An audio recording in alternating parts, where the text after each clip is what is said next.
প্রশংসা মাত্র আল্লাহ সুবহানাহু ওয়া তাআলার, যিনি বিশ্বজগতের একমাত্র মালিক, যিনি আমাদেরকে সৃষ্টি করেছেন এবং আমাদেরকে আদেশ করেছেন যেন আমরা ন্যায়ের উপরে প্রতিষ্ঠিত থাকি, আমরা যেন কারো উপরে জুলুম না করি এবং আমরা যেন অন্যকে ছোট না করি, এবং ইসলামের যে কোনো বিধিবিধান লঙ্ঘন করা থেকে তিনি আমাদেরকে সতর্ক সাবধান করেছেন।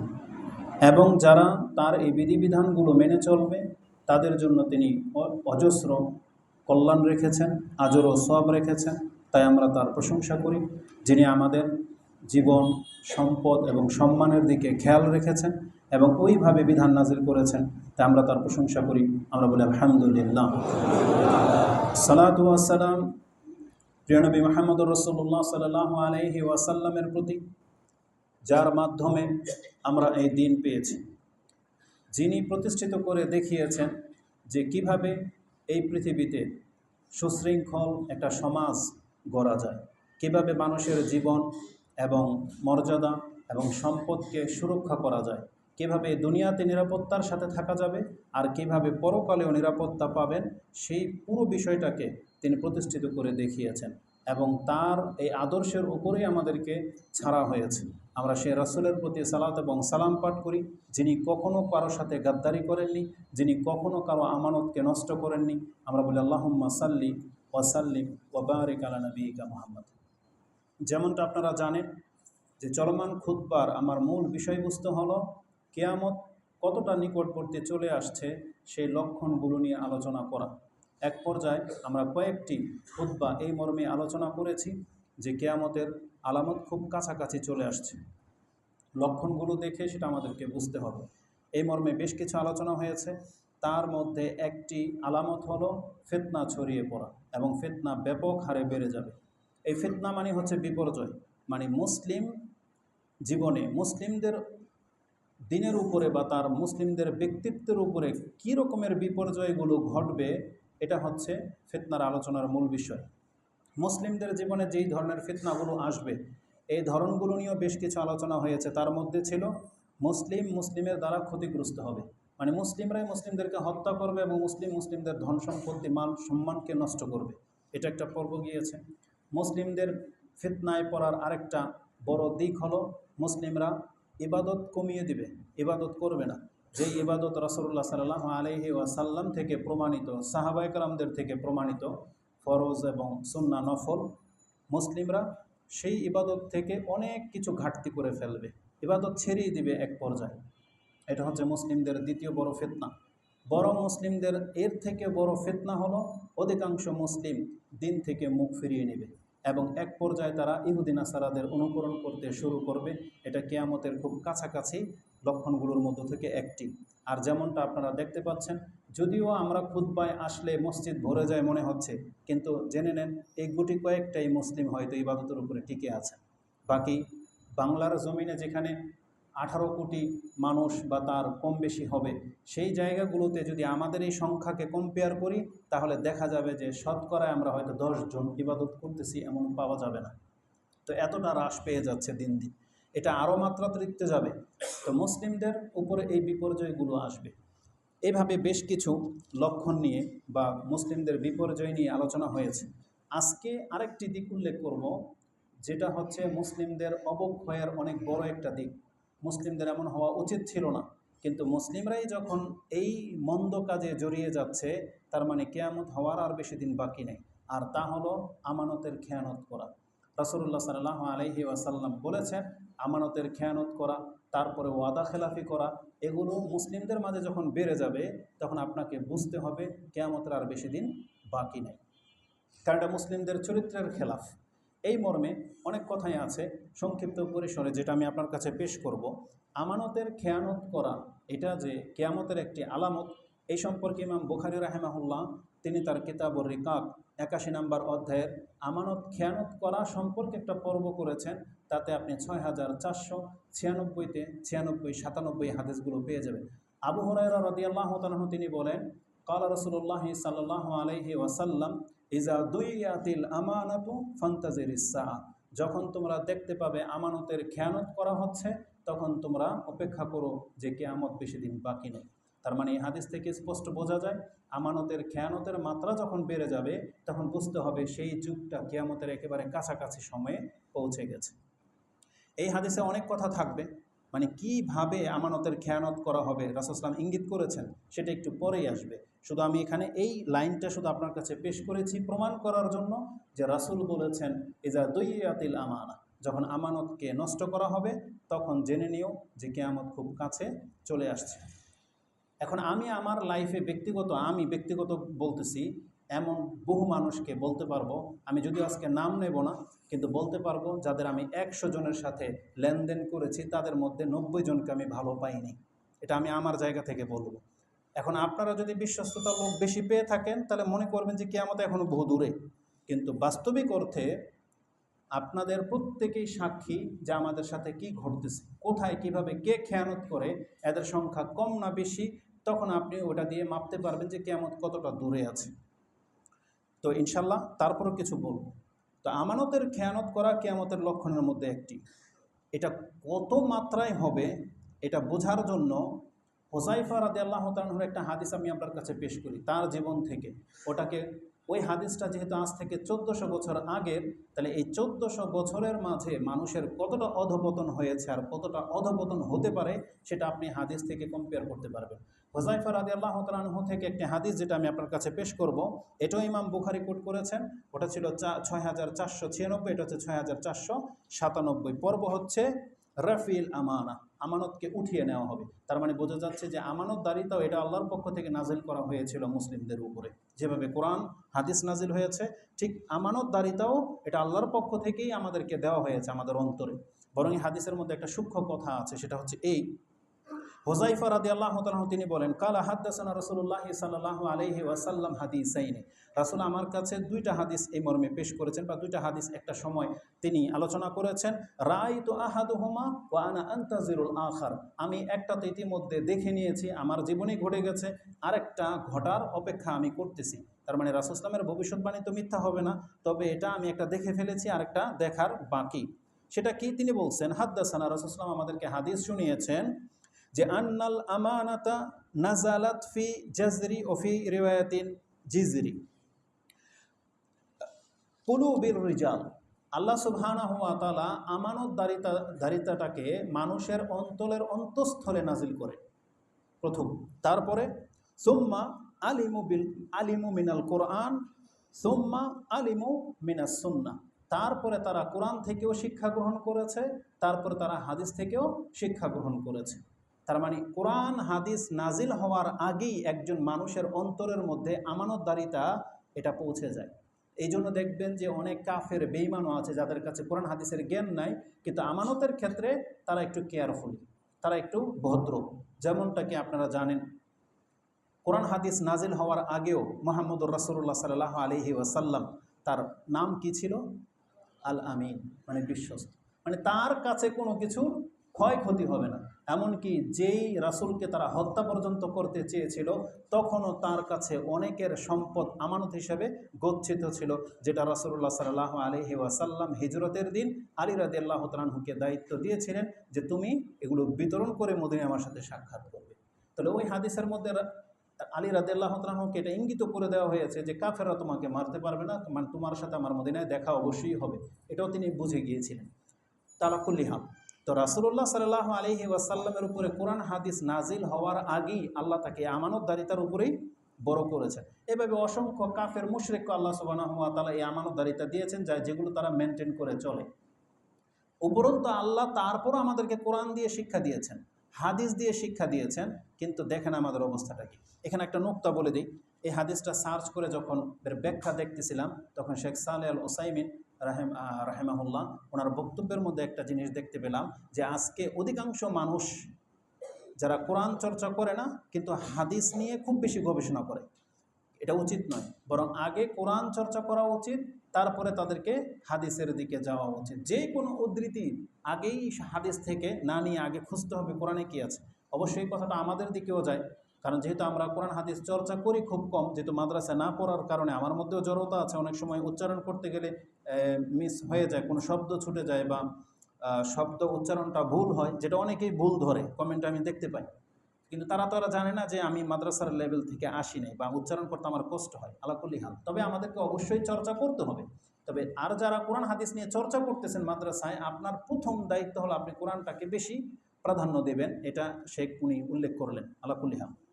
তো দ্বিতীয়ত হচ্ছে, তো কোরআন হাদিস নাজিল হওয়ার আগেই আমানতদারিতা অন্তরের মধ্যে আল্লাহ সুবহানাহু ওয়া তাআলার পক্ষ থেকে নাজিল করা হয়েছে। তারপরে ওয়াহাদ্দাসানা আন রফিহা, এবং রাসূলুল্লাহ সাল্লাল্লাহু আলাইহি ওয়াসাল্লাম আমাদেরকে এই হাদিসও শুনিয়েছেন যে কিভাবে এই আমানতদারিতা মানুষের অন্তর থেকে আল্লাহ তুলে নেবে, যেটা আল্লাহ নাজিল করেছিলেন, আবার আল্লাহ এটাকে কিভাবে তুলে নেবে সেই অংশটা তিনি আমাদেরকে ব্যক্ত করেছেন। তিনি বলেন, রাসূল সাল্লাল্লাহু বলেছেন, ইয়ানামুর রাজুল নাওমাতান, মানুষ ঘুমাবে যেভাবে ঘুমায়, কিন্তু ঘুম থেকে উঠে ফা তুকবাদু আল আমানাতু মিন কালবিহি, কিন্তু তার অন্তর থেকে আমানতের ঘাটতি শুরু হয়ে যাবে। দিনের পর দিন যতই সে দুনিয়াতে বসবাস করবে, পার করবে, এক পর্যায়ে তার অন্তর থেকে আমানত উঠে যেতে থাকবে। যেমন রাসূল সাল্লাল্লাহু আলাইহি ওয়াসাল্লামের ওই হাদিসের মতো যে ইউসবিহুর রাজুলু মুমিনান ওয়া ইউমসি কাফিরা, যেমন একটা ব্যক্তি সকালবেলা ঠিকই মুমিন ছিল, সারাদিন এমন কি ঘটে যে সন্ধ্যা হলে তার ঈমান আর টিকিয়ে রাখতে পারে না, সে কাফেরে পরিণত হয়ে যায়। বা রাতে সে ঠিকই মুমিন ছিল, সকালে এমন কি ঘটে সে কাফের হয়ে যায়। কিভাবে? ইয়াবিউ দীনাহু আরাদাম মিনাদ দুনিয়া, কারণ সে দুনিয়ার জন্য তার দিনকে বিক্রি করে দেয়। আজকে আমাদের অধিকাংশ মানুষের চরিত্র কিন্তু এটা। আল্লাহ আমাদেরকে মুসলিম করেই সৃষ্টি করেছেন, কোরআন হাদিস পেয়ে আমরা মুসলমানই আছি, কিন্তু দুনিয়ার লোভে বা দুনিয়া হাসিল করার জন্যে অনেক সময় আমরা হালাল হারাম দেখি না, আমরা ছলচাতুরি করি, হারাম খাই, বিভিন্নভাবে অন্যের সম্পত্তি বাজেয়াপ্ত করি, এমনকি মানুষ শিরক পর্যন্ত করে শুধু এই দুনিয়ার জন্য। এইভাবে তারা ঈমান হারায়। ঠিক আমানতদারিতাও এভাবেই, হয়তো আজকে আপনি আমানতদার, কালকে আপনার সাথে এমন কিছু ঘটনা ঘটবে যে আপনি বেঈমান হিসেবে পরিচিত লাভ করবে। এটা আল্লাহ সুবহানাহু ওয়া তাআলা পরীক্ষা না করলে সে বুঝতে পারবে না। অনেক সময় হয় রাস্তাঘাটের মধ্যে আমরা 5 টাকা 10 টাকা বা 100 টাকা পাই, এটার ক্ষেত্রে আপনার আমার সবারই আমানতদারিতা দেখা যায়, সে খুঁজে এটা কার বা দান করে দেয়। কিন্তু টাকার মাত্রা যদি কোটি টাকায় পৌঁছে, যেটা আপনি পেলেন, আমি পেলাম, সেই ক্ষেত্রে বোঝা যাবে যে আপনার আমার মধ্যে আমানতদারিতা আছে না নাই। তো পরীক্ষা যখন হবে তখন বোঝা যাবে। যেমন এই যে আজকে কথার কথা ধরে নেন, ত্রাণের জন্য আমাদের কাছে কিছু টাকা আসছে, আলহামদুলিল্লাহ আমার 10 লাখ টাকার টার্গেট ছিল, পৌঁছতে পৌঁছতে আলহামদুলিল্লাহ 17,80,000-এ পৌঁছে গেছে। তবে আমরা আগামী 2-1 দিনের মধ্যেই 18 লাখ টাকার একটা ত্রাণের পরিকল্পনা নিয়ে ওই অঞ্চলে যাব। যদিও ইচ্ছা ছিল আর কিছুদিন পরে যাই, কিন্তু এই হাদিস বা এই সাবজেক্টটা যখন 1 সপ্তাহ ধরে পড়তেছি এবং কিছু কমেন্ট দেখলাম, তখন দেখলাম যে না, আমার আর অপেক্ষা করা উচিত নয়, খুব শীঘ্রই আমাদেরকে এটা দিয়ে দিতে হবে। আর এটা যে একটা বোঝা, এটা যে একটা দায়িত্ব, এমন কয়েকজনের ঘটে। আমি আমার সাফাই গাচ্ছি না, কিন্তু বাস্তবিক আমাদের সাথে এটা হয়েছে। কমেন্ট দেখলে ঘুম হয় না বা পেরেশানি হয়, মন খারাপ হয়ে যায়। আজকে এটা কতজনের মাঝে আপনি পাবেন, যেখানে আমাদের কাছ থেকে টাকা হাওলাত নিয়ে দাঁড় নিয়ে দিব্যি ঘুমিয়ে আছে, বরং নক করি টাকা দেওয়ার নামই নেয় না। আরে এটা যদি বাতিলপন্থী কেউ আমাদের সাথে করতো, আমাদের লেনদেন তো দিনদারিত্বের সাথেই হয় না, দিনই ভাইদেরকেই তো আমরা দিই। দিনই ভাই যদি আমার মতন ব্যক্তির সাথে এই আচরণটা করতে পারে, এমন আমি 5 জনের নাম বলতে পারবো যারা আমার কাছ থেকে টাকা নিয়েছে, এখন পর্যন্ত টাকা রিটার্ন করে। আর এমন সাধারণ কোনো ব্যক্তি না, এমন একজন ব্যক্তি আছে তার নামটা আমি নেব, তাকে হেন তো আমি করতে চাই না, সে বড় বড় বক্তাদের ডান পাশে থাকে, সবাই চিনে, ফেমাস, ভদ্র, কিউট চেহারা, আপনি ফেরেশতার মতো তার চরিত্র, নরম স্বভাবের। এই ব্যক্তির মধ্যেও এই আচরণটা পেলাম। সুবহানাল্লাহ, আল্লাহ হেফাজত করে আমাদেরকে। মানে আপনাদের সাথে কি ঘটবে এটার কিভাবে বলি, যখন আমাদের সাথে মানুষ এমনটা করে। তো কথা হচ্ছে যে আমানতদারিতা তার অন্তর থেকে উঠে যাবে। এক পর্যায়ে কি হবে? ফা ইয়াজাল্লু আসারুহা মিসলু আসারিল ওয়াক্ত, কোনো জায়গায় আপনি কিছু রেখেছিলেন, কিছুদিন ধরে এই জায়গাতে এটা ছিল, হঠাৎ করে যদি এখান থেকে উঠে যায়, আপনার চোখ পড়বে ওখানে যেখানে এটা কিছু একটা ছিল, চিহ্ন দেখা যাচ্ছে। সেটা আপনার ঘরে হোক, রাস্তাঘাটে হোক, যেখানেই হোক, যখন বেশ কিছুদিন একটা জায়গায় কোনো কিছু থাকে, এটা যদি ওখান থেকে সরিয়ে নেওয়া হয়, তখন একটা চিহ্ন পড়ে থাকে। তখন রাসূল সাল্লাল্লাহু আলাইহি ওয়াসাল্লাম বলতেছেন, মুসলিমদের অবস্থা এমন হবে যে সে ঘুমাবে, তার আমানতদারিতা তার অন্তর থেকে উঠে যাবে, কিন্তু আমানতের চিহ্নটা বাকি থাকবে। আরে তাতেও কল্যাণ হইতো, কিন্তু রাসূল সাল্লাল্লাহু আলাইহি ওয়াসাল্লাম বলছেন তারপর সে আবার ঘুমাবে। আবার যখন ঘুমাবে, তার আমানতদারিতা এভাবে উঠে যাবে যে সেখানে জামরিন, আপনার পায়ের মধ্যে একটা আগুনের টুকরা বা গরম পানি পড়ে গেলে যেমন একটা ফুসকা উঠে যায়, একটা ঠোসা বলি আমরা, ফুসকা, এরকম ফুলে যাবে, তার অন্তরের উপরে এমন একটা প্রভাব।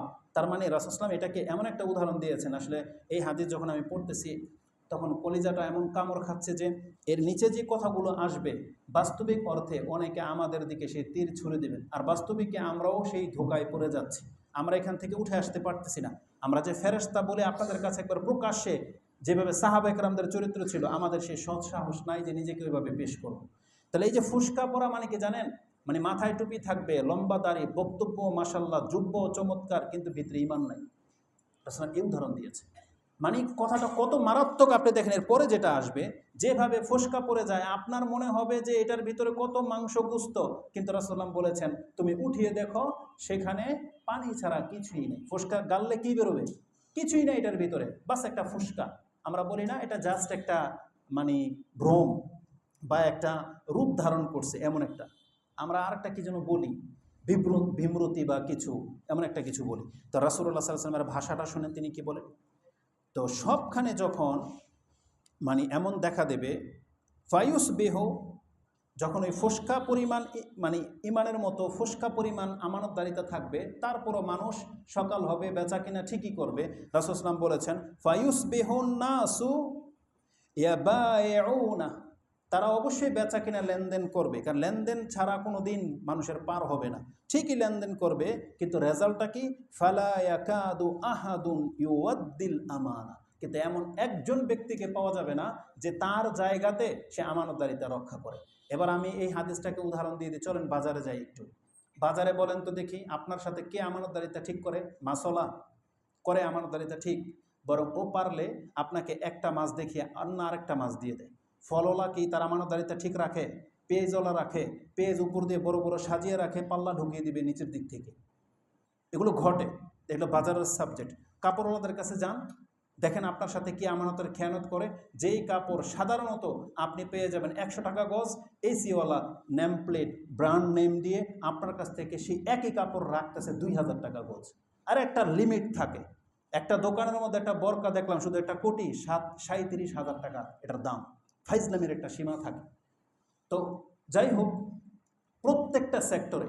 এবার আমি যে সেক্টরের মধ্যে জড়িত, আসুন দেখাই। আমি তো জানেন যে একটা প্রজেক্ট করতেছি দাশেরগাঁওয়ের জায়গার মধ্যে, আমি ওখানে বেশ কিছু জায়গা কেনার জন্য মানে মাঠে নেমেছি, যে আমাদের 1000 শতাংশ জায়গা দরকার। এই কথাটা যখন ওই অঞ্চলের মানুষ জেনেছে, আমরা সাধারণ মানুষ সাধারণভাবে তাদের কাছে কথাগুলোকে কিছু দিন মানে কিছু ব্যক্তিত্ব আছে তাদেরকে বিশ্বাস করেছি, তাদের কাছে কথাটা বলেছিলাম যে আমি এটা করতে চাই। এই প্ল্যানটা জেনে নেওয়ার পর তারা তাদের স্বার্থের জন্য গিয়ে মালিক পক্ষকে বলে যে এই একে কম দামে জায়গা দিয়েন না, বা অপেক্ষা করেন, এই বেশি দাম দিয়ে আপনার কাছ থেকে নেবে, গিয়ে ক্লিক করে, বুঝেন, সামান্য কিছু টাকার জন্য। এতটা একটা মানে বিপর্যয়ের মধ্যে পড়ে গেছি। আবার গিয়ে বদনামিও ছড়ায় যে এ কম দামে কিনে বেশি দামে বিক্রি করবে, অতএব আপনারা কিন্তু কমে দিয়েন না। আর উপরন্তু তারা হচ্ছে হানাফি সমাজ। আর যখন এটা পুরোপুরি জানবে যেটা আহলে হাদিস একটা সমাজ হতে যাচ্ছে, সেখানে কত বড় একটা মানে ইয়ের মধ্যে পড়ে যাবো আপনি বুঝেন। একই জায়গা অন্যের কাছে বিক্রি করে আমার কাছে বলতেছে এখানে 28% জায়গা আছে, অথচ সেখানে আছে 13% জায়গা, বিক্রি করে দিছে অলরেডি। তারপরে আরও কিছু ঘটনা, 70 লাখ টাকা দিয়েছি, বলতেছে যে আরেকজন আমার কাছ থেকে বায়না করে আরেকজনের কাছে সে জমি আরেকটু বেশি দাম পেয়েছে বিদায় ওখান থেকে বিক্রি করে দিচ্ছে। তো এই ওয়াদার এটার মানিটা কি হলো? এটা হচ্ছে রিসেন্টলির ঘটনা। আর আপনাদের সাথে কি কি ঘটে আপনারা সেই সব সেক্টরগুলো জানেন, যে কে কিভাবে প্রতারণা করতেছে। রাসূলুল্লাহ সাল্লাল্লাহু আলাইহি ওয়াসাল্লাম বলেছেন প্রত্যেকটা মানুষ ঠিকই লেনদেন করবে, কিন্তু উপায় নাই। কিন্তু যাকে সবচেয়ে তার মুখের ভাষা গেট আপ দেখে এমন এমন ভাষা, জানেন আমাদের সাথে যারা ডিল করে তারা এত সত্যবাদী, তারা এত অনেস্ট, আমার মনে হচ্ছে যে আমি তাদের কাছে হ্যাঁ, তারা সব কোটিপতি। যখন টাকা চাইতে আসে এমন একটা ভাব দেখায় তারা সব কোটিপতি, আমরাই হচ্ছে ফকির ভিখারি, বুঝছেন। অথচ আমাদের টাকা নিয়ে গিয়ে আরেক জমি বায়না করে সে আবার আমাদের কাছে বিক্রি করে। আবার যখন আমরা জবাবদিহি করতে যাই, তার মুখের ভাষা কি, মানে আমরা আজ পর্যন্ত খোঁজ নিয়ে দেখেন আমরা কারো টাকা মেরে খাইছি, এই সেই অমুক তুমুক কত কিছু, মানে তারা সত্যবাদী আমরা মিথ্যাবাদী, এমন একটা আছে অবস্থা। যেটা সবার জীবনের ঘটনা। তো রাসূল সাল্লাল্লাহু আলাইহি ওয়াসাল্লাম বলেছেন সে লেনদেন তো ঠিকই করবে, কিন্তু এমন একজন ব্যক্তি পাবে না কোনো সেক্টরে যে এই ক্ষেত্রে আমানতদারিতা রক্ষা করেছে। এক পর্যায়ে চলে যাবে এমন পৃথিবীর মানুষ, আমরা তো এখনই দেখতে পাচ্ছি সেটা। নাহলে এখনও তো আমরা ওই দিনদার তারপরে দাড়িওয়ালা দেখে দেখে দোকানগুলোতে গিয়ে দেখেছি, তারাও আমাদের সাথে কিন্তু এই ছলচাতুরিটা করেছে বা করে। এই জন্য আমাদের আর বাকি রইল কে তাহলে? কে বাকি রইল? এর মাঝেও কিছু মানুষ ভালো আছেন, আলহামদুলিল্লাহ, এটা আমরা বলবো। তবে আপনার এই ভালোটাকে প্রকাশ করতে হবে এবং প্রমাণের সাথে, শুধুমাত্র ছলচাতুরি নয়, প্রমাণের সাথে আপনাকে প্রকাশ করতে হবে। তাহলে করে আপনার দ্বারা কোনো মানুষ কিছু উপকৃত হতে পারবে। তো হুযায়ফা রাদিয়াল্লাহু তাআলা আনহু বলেন, ফায়াকুল ইন্না ফি বানি, তারপরে মানুষ, আমাদের সমাজের মানুষের অবস্থাটা কি হবে? আমরা যখন সব জায়গায় ধোঁকা খেতে খেতে থাকবো, এক পর্যায়ে মানুষ কি বলবে? ইন্না ফি বানি ফুলানিন রাজুলুন আমিনান। তখন মানুষ বলতে থাকবে, অমুক এলাকার অমুক বংশের একটা লোক আছে, সে বিশ্বস্ত।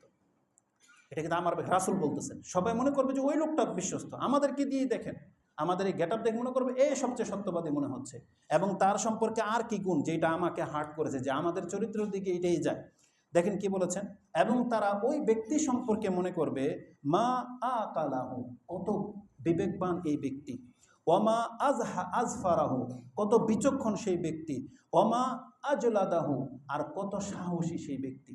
যেটা আমাদেরকে অনেকে আপনারা মনে করেন, আমাদের দিকেই নিলাম, আপনাদের দিকে নিলাম না, যেটা আমাদের গেটা বেশভূষা কথাবার্তা দেখে আপনারা মনে করে থাকেন।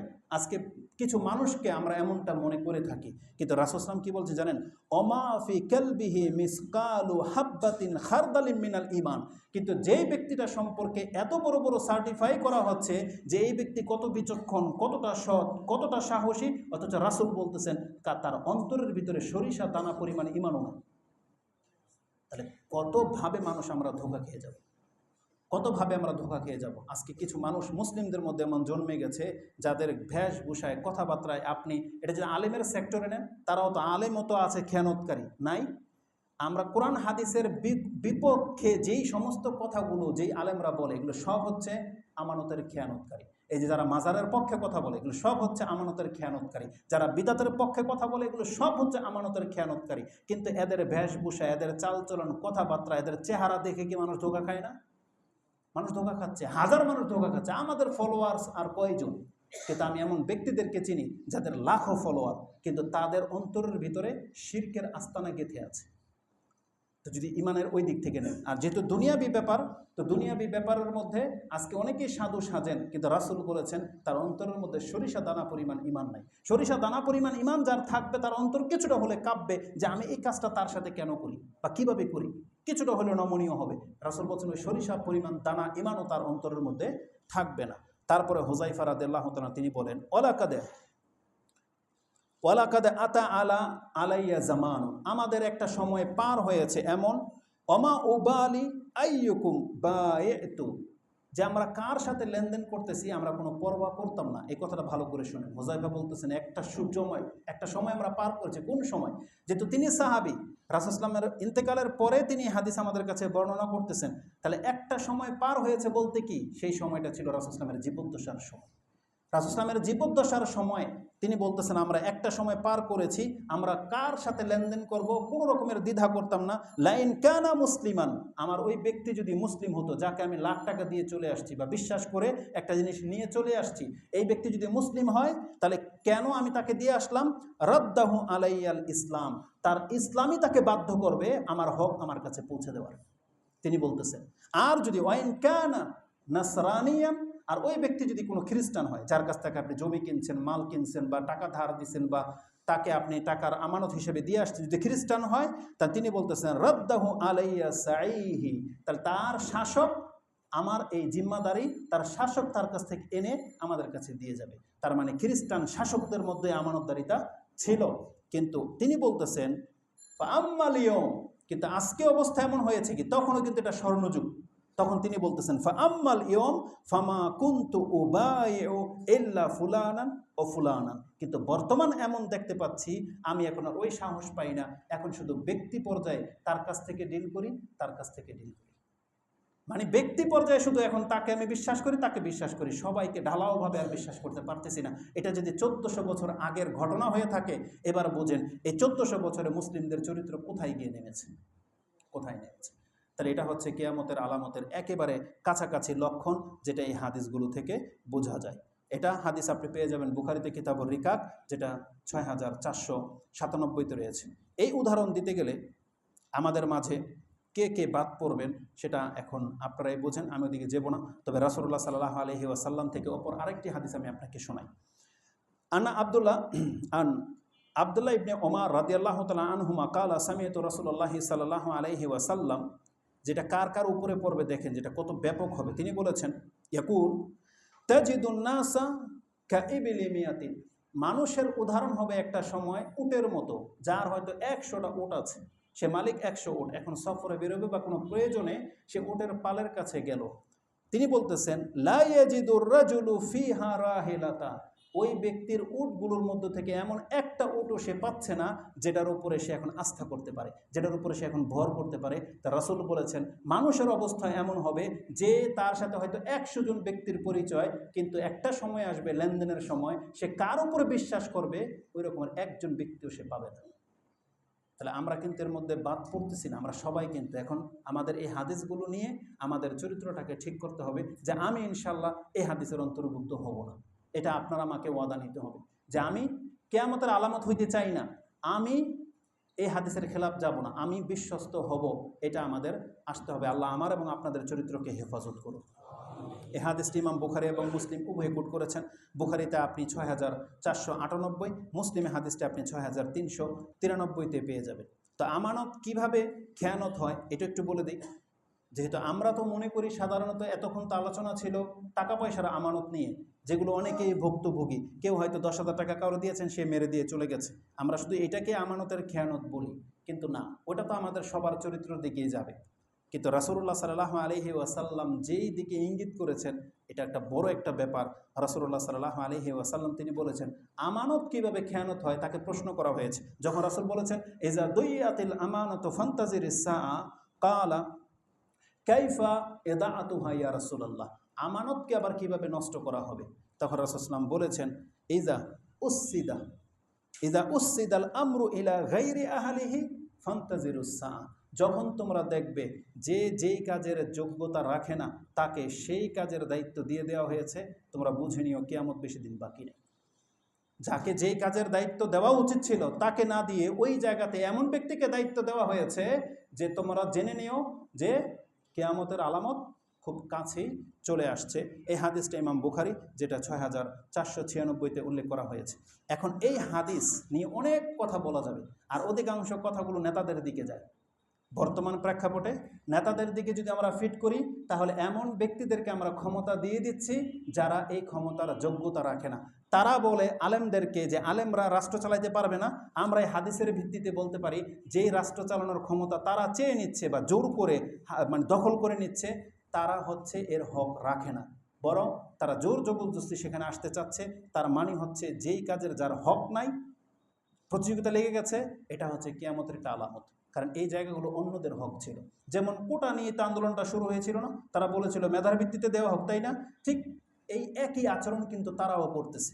তারা কোটা নিয়ে আন্দোলন করে একটা সমতা আনতে চেয়েছিল, তাহলে রাষ্ট্রের নায়ক কে হবে এই ক্ষেত্রে কিন্তু তারা আবার সেই নীতির উপরে নাই। তাদের উচিত ছিল এটা বিজ্ঞ আলেমদেরকে দিয়ে দেওয়া, কিন্তু তা কিন্তু দিচ্ছে না, কারণ তারা আলেমদেরকে চালানোর মূল্যায়নই করে না, কিছুই মূল্যায়ন করে না। তাদের বিবেক দিয়ে যাকে ভালো মনে হচ্ছে তাকে দিয়ে দিচ্ছে। তাহলে রাসূল সাল্লাম বলেছেন যে যেই ব্যক্তি যেটার হক রাখে না, যেই স্থানে যার প্রাপ্য নয় তাকে সেটা দিয়ে দেওয়া, এটা হচ্ছে কিয়ামতের আলামত, যেটা আপনি এই বুখারী হাদিস থেকে পেয়ে যাবেন। এই জন্য আমরা আর ওই দিকে এক্সাম্পল দিতে চাচ্ছি না, আমরা আমাদেরকে নিয়ে কথা বলি।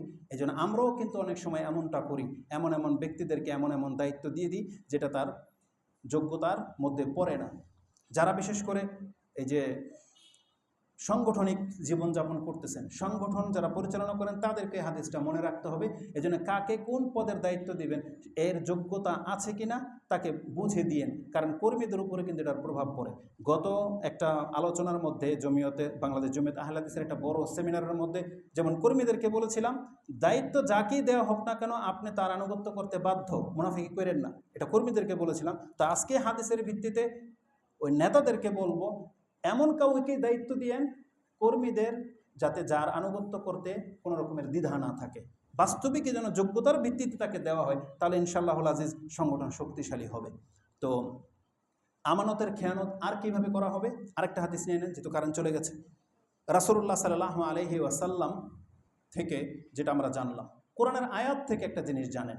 কোরআনে আল্লাহ সুবহানাহু ওয়া তাআলা সূরা আহজাব 72 নম্বর আয়াতে বলেছেন ইন্না আরাদনাল আমানাতা আলা সামাওয়াতি ওয়াল আরদ। একটা আয়াতের মধ্যে আল্লাহ বলেছেন, নিশ্চয়ই আমি এই আমানতকে আকাশ এবং জমির উপরে দিয়েছিলাম, ওয়াল জিবাল, পাহাড়ের উপরে দিয়েছিলাম, ফাবাইনা আইয়াহমিলনাহা, তারা অস্বীকার করেছিল, অপারগতা স্বীকার করেছিল যে আমরা এটা বহন করতে পারবো না। এই যে আমানতের কথা এখানে বলা হয়েছে, কি সেই আমানত? আব্দুল ইবনে আব্বাস রাদিয়াল্লাহু তাআলা আনহুমা তিনি বলেন, এই আমানত হচ্ছে হিয়া ফারাইদু আল্লাতি আফতারাদাহাল্লাহু আলাল ইবাদ। আল্লাহ বান্দার উপরে যে ফরজ করেছেন, এটা হলো আমানত, যেটা আজকে মুসলিমরা গ্রহণ করেছে। এবার আপনি বলেন তো দেখি, আল্লাহর ইসলামের মধ্যে যতগুলো ফরজ কাজ আছে, আমি আর আপনি কতটা লঙ্ঘন করি আর কতটা পালন করি? আমরা যতজন ব্যক্তি, সেটা পুরুষ হোক অথবা মহিলা হোক, যতগুলো ফরজ কাজ তরক করতেছি, আপনি হলেন ততটা আমানতের খেয়ানতকারী, ততটা। শুধু নেতাদের কথা বললেই ওদিকে তো আপনি বলবেন যে বাহ, ভালোই বক্তব্য, কিন্তু এখন নিজের দিকে যাবে, নিজেদের দিকে যাবে। আসুন আরেকটা রিওয়ায়াত বলি। হাসান আল বসরি তিনি কি বলতেন, ওয়াহাজা আবলুগু, আমাদের কাছে এটা পৌঁছেছে যে আন্নাল আমানা হিয়া, আমানত হলো আদ-দ্বীন। এই যে আমাদের যে ধর্ম দিন, এটাই হলো আমানত, এটাই হলো আমানত। আমাদের দিন হলো আমাদের আমানত। ফাদ্দীন কুল্লুহু আমানত, দিনের প্রত্যেকটা বিষয় হচ্ছে আমানত। এটা হাসান আল বসরি বলেছেন। আমি আর ব্যাখ্যা টানবো না। এখন আপনাদেরকে বলেন তো দেখি, তাহলে আমাদের দিনের মধ্যে ফরজ কি? শিরিক না করা, 5 ওয়াক্ত সালাত আদায় করা, টাকা থাকলে হজ করা, রমজান মাসের সিয়াম রাখা, টাকার উপরে প্যান্ট পরা, দাড়ি রাখা, মহিলাদের পর্দা করা, এগুলো কি? আমানত। এগুলো দিন মানে আমানত। আল্লাহ আপনার কাছে আমানত সঁপে দিয়েছেন, আপনি গ্রহণও করেছেন। ও হামালাহাল ইনসান, আল্লাহ নিজে বলেছেন, ও হামালাহাল ইনসান, মানুষ এটাকে গ্রহণ করেছে। কিন্তু আপনি কি করেছেন গ্রহণ করে? যেমন কোরআনের আয়াতে কি আছে, সূরা ফুরকানে, যে ওয়াকালার রাসূলু ইয়া রাব্বি ইন্না কওমি ইত্তাখাযু হাযাল কুরআনা মাহজুরা, আমার এই কওম এই কোরআনটাকে গ্রহণ করেছে, কিন্তু কি হিসেবে? মাহজুরা, পরিত্যক্ত হিসেবে। তাহলে আমরা গ্রহণ তো করেছি দিন, যেটা আমাদের ধর্ম ইসলাম, কিন্তু অধিকাংশ আমরা পুরুষ এবং মহিলারা এই দিন কিন্তু আমরা পালন করি না। যতগুলো মহিলা বেপরদায় ঘোরেন, তারা আল্লাহর এই আমানতকে খেয়ানতকারী। যতগুলো মহিলা আছে, যতগুলো পুরুষ মহিলা আছেন যারা 5 ওয়াক্ত সালাত আদায় করেন না, তারা প্রত্যেকে হচ্ছে আমানতের খেয়ানতকারী। আমানত শুধু একজনের টাকা পয়সা মানে খেয়ানত করলেই আমানত নষ্ট হয় না, বরং ইবাদতের ক্ষেত্রে আপনি আমানতকে খেয়ানতকারী। তারপরে কথার ক্ষেত্রে আমানতের খেয়ানত হয়। তা কাউকে যদি একটা কথা বলে দেওয়া হয়, এটাকে আমানত স্বরূপ, কিন্তু সেই কথাগুলো আবার অন্যকে বলে দেওয়া, এটা যেমন আমানতের খেয়ানত। এইভাবে অনেকগুলো দিক আছে যেইভাবে আমানতের খেয়ানত হয় বা নষ্ট করা হয়। এটার পাপ কি, যেতে কথাগুলো বলাটা অত্যন্ত জরুরি। এটার পাপের মাত্রাটা কি? বরং আল্লাহ আমাদেরকে কি বলেছেন, যেটা আমি সর্বশেষ আয়াত বলে দিয়ে শেষ করে দিই। সূরা নিসার 4 নম্বর সূরার 58 নম্বর আয়াতে আল্লাহ সুবহানাহু ওয়া তাআলা আমাদেরকে কি আদেশ করেছিলেন? আল্লাহ বলেছিলেন, ইন্নাল্লাহা ইয়ামুরুকুম আন তুওয়াদ্দুল আমানাতি ইলা আহলিহা। আল্লাহ বলেছেন, হে ইমানদাররা, মুসলিমদেরকে আল্লাহ আদেশ করেছেন যে তোমরা তোমাদের আমানত যার প্রাপ্য তাকে তা দিয়ে দাও। তার মানে যার হক সেটাকে আমাদেরকে দিতে বলেছেন। কিন্তু আমি আর আপনি আল্লাহ সুবহানাহু ওয়া তাআলার এই আয়াতকে লঙ্ঘন করতেছি। অতএব আমাদেরকে এই আমানতদারিতা রক্ষা করে চলতে হবে। এই সম্পর্কে অনেকগুলো হাদিস আছে। সবচেয়ে কঠিন হাদিস যেটা, সেটাই বলে, আরও 3টা হাদিস ছেড়ে দিলাম। রাসূলুল্লাহ সাল্লাল্লাহু আলাইহি ওয়াসাল্লাম এক খুতবাতে বলেছেন, আনাস রাদিয়াল্লাহু তাআলা তিনি বলেন যে রাসূল বলেছেন, লা ঈমানান লিমান লা আমানাতা লাহু, তার ঈমান নাই যার আমানতদারিতা নাই। ওয়ালা দীনা লিমান লা আহদা লাহু, যে মানুষের সাথে ওয়াদা করে ওয়াদার খেলাপ করে, তার কোনো ধর্ম নাই। তার মানে তার ঈমানও নাই, ইসলামও নাই। তাহলে ঈমান এবং ইসলাম বাদ পড়ে যায় কিভাবে? যদি আপনি আমানতদারিতার খেয়ানত করেন, তার মানে বোঝা যাচ্ছে যে আল্লাহর প্রতি আপনার ঈমান নাই, পরকালে যে আপনাকে উঠতে হবে, জবাবদিহিতা আছে, এটার প্রতি ঈমান নাই। আর আপনি ওয়াদা করে যখন খেলাফ করলেন, তার মানে বোঝা যাচ্ছে যে আপনার কোনো ধর্মও নাই। তার মানে আপনি নিজেকে মুসলিম হিসেবে পরিচয় দিতে পারবেন না। কারণ মুসলিমদের কাজ ধোঁকা দেওয়া নয়, মুসলিমদের কাজ ওয়াদা খেলাফি করা নয়। এই হাদিসগুলো আপনি জেনে নেন, যেটা মুসনাদে আহমদে আপনি 12,000 মুসনাদে আহমদে আছে 12,383, সহিহ ইবনে হিব্বানে আছে 194, মিশকাতে আপনি হাদিসটি 35-এ পেয়ে যাবেন, এবং তারগিব আর তারহিবের মধ্যে 4,448 রয়েছে। সুনানুল কুবরা লিল বাইহাকিতে 18,851 রয়েছে, এবং এই হাদিসের মানকে হাসান বলা হয়েছে। তো এটা ছিল আজকের খুতবার মূল বিষয়, যে আমানতদারিতা নষ্ট করা হচ্ছে কিয়ামতের একটা লক্ষণ। আর আমানতদারিতা যারা নষ্ট করবে তারা কিন্তু খুব মারাত্মকভাবে ধরা খেয়ে যাবে। আসলে কথা অনেকগুলো থেকে যাচ্ছে, মনে হচ্ছে যে আরও কিছু বলি, কিন্তু এটা বেশি গুরুত্বপূর্ণ। একটা বাংলায় বলে দিই, একটা লম্বা হাদিস। রাসূল বলেছেন, জিসরে জাহান্নাম, জাহান্নামের উপরে যে পুল রাখা হবে আপনারা জানেন, সেখানে কাঁটা থাকবে, হুক থাকবে, বড় বড় শলাকা থাকবে, আগুনের গোলা থাকবে, চাবুক থাকবে। রাসূল বলছে, তুমি কি জানো যে হুক, ওই চাবুকগুলা কি? জাহান্নামের ওই পুরের উপরে এক পাশে থাকবে সিলাতুল আরহাম, রক্তের সম্পর্ক, আরেক পাশে থাকবে আমানত। যারা রক্তের সম্পর্ক নষ্ট করেছে ওই হুক তাকে টেনে জাহান্নামে ফেলে দেবে, আর যারা আমানত নষ্ট করেছে পুল দিয়ে পার হওয়ার সময় এই আমানত তাকে টেনে জাহান্নামে ফেলে দেবে। এটা মুসলিমে, বুখারীতে রয়েছে। মুসলিমে আপনি সর্বশেষ ব্যক্তি যে জান্নাতে যাবে কি পাবে সেই পর্বে ইমানের অধ্যায়ে আপনি হাদিস পেয়ে যাবেন 384, 380, 81, 82, 83, 84 এই কয়টা আয়াত হাদিস পড়লে আপনি পেয়ে যাবেন। তো আজকের খুতবার এটাই ছিল মূল বিষয়। আকুলু লিকাউলি হাযা আস্তাগফিরুল্লাহ লি ওয়া লাকুম ওয়া লিসাইরিল মুসলিমিন ফাস্তাগফিরু ইন্নাহু হুয়াল গফুরুর রহিম।